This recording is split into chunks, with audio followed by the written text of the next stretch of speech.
آپ دیکھ رہے ہیں کرائم ڈاؤن نیوز۔ خبر شامل کرتے ہیں ہمارے اینکر پرسن ملک طیب لیاقت ایوان کی رپورٹ کے مطابق حافظ آباد میں لوگوں کو بلیک میل کر کے بیوٹی پارلر کی مد میں لوگوں سے پیسے بٹورنے والی عورت پر مقدمہ درج۔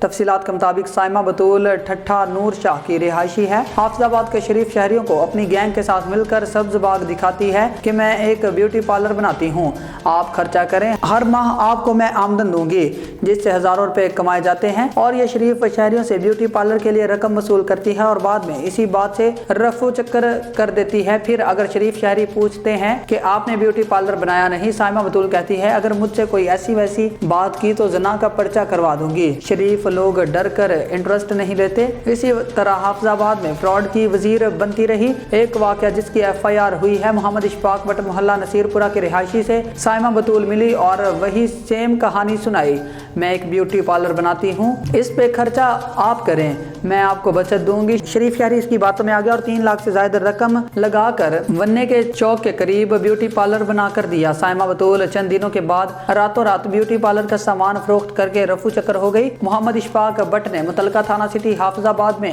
FIR درج کروا دی ہے، جس کا مقدمہ نمبری 700/40 ہے۔ سماجی کارکن اور شریف شہریوں کا کہنا ہے کہ ایسی خواتین کو سخت سے سخت سزا دی جائے تاکہ آئندہ لوگوں کے ساتھ ایسا فراڈ نہ کر سکے۔ اب تک کے لیے اتنا ہی۔ مزید نیوز کے لیے دیکھتے رہیں کرائم ڈاؤن نیوز۔